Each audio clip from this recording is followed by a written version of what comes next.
This is Aldonna Ambler providing growth strategy advice for the week for mid-sized companies.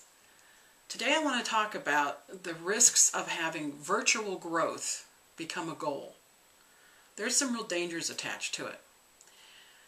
Now, I understand technology is moving really quickly. Look what we're doing right now. I'm sitting here talking to a flip camera, and we're going to be going on YouTube, and it's all over the place. And I have a weekly broadcast online. I get it. And so many times now, in a kind of uncertain economy, people don't want to be employees. They want to be independent and have their own businesses, and they throw around the word entrepreneur. And especially if you're a little too concerned about, building a team or taking the responsibility for having employees, it can be almost intoxicating saying, let's just grow virtually. Doesn't that sound easy? All the flexibility, etc., etc. But I really want you to be careful with some of the assumptions. The premise can get some people into trouble. I've seen some clients get into trouble over the last year or so in ways that I've not seen before.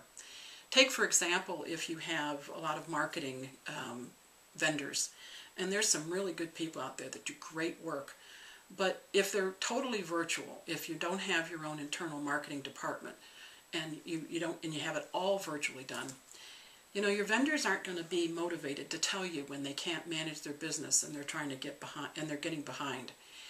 You'll notice it when the deadlines start to get missed, or when your LinkedIn account goes down, or when your Golden 50 process screeches to a halt, or when, well, you get the idea. And then you as the president have to dip back in to the marketing of the company and figure out what the causes of the problem are and get things back on track.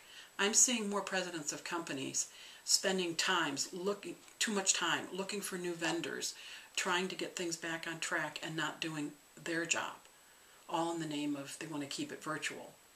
And marketing's not the only place that I'm seeing people get hurt. I'm seeing outsourced IT get into trouble. I'm seeing more outsourcing of accounting getting into trouble, HR management. Now think about it. The biggest risks that I see, though, are when companies want to use a virtual approach to the direct deliverable, their billable work, the client interaction, production. It's funny, I've seen some companies that have these incredibly elaborate multi-step processes for screening and hiring and training employees. And then they have a very simplistic contracting method for a subcontractor who's going to be interacting with their clients on a daily basis. A vendor has to make sure that their business is solid, and they may be more invested in their flexibility than in your process or in your IP. They could be changing your methodology. They can be doing what they need to do if you're not really having some tight supervision. They have to be looking for the next great opportunity by the definition of what a subcontractor is. They have to have other accounts. They can't be exclusively yours unless you're breaking all kinds of IRS rules. But your future, their future is in the hands of people who are more focused on their own company if you're not careful. So if you're relying heavily on subcontractors and vendors to grow your own company, let me just make 5 suggestions. And I want to look at the piece of paper here to make sure that I don't forget something. I really want you to strengthen your selection, training, supervision, and performance evaluation process. Why would you have that in great detail for employees and then ignore it entirely for virtual? Doesn't make sense. Certify people and license folks because it conveys the value of your IP and of your methodologies, and people need to earn the right to be virtual with you and part of your team.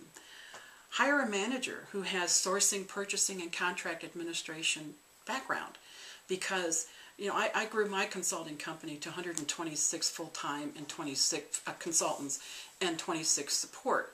That's not huge. I mean, I've seen some IT businesses on an international basis that have thousands. But the core of what is needed is that coordination. You have to know when somebody's available. You have to know what their skill set is, what are their current rates, what are they interested in, what kind of training do they need. That kind of coordination and cooperation and management is desperately needed. And I'm seeing some companies just totally skip that just because they think they have a contract in place and that's all they need. Ask yourself if and why growing your business on a virtual basis has become a goal for you.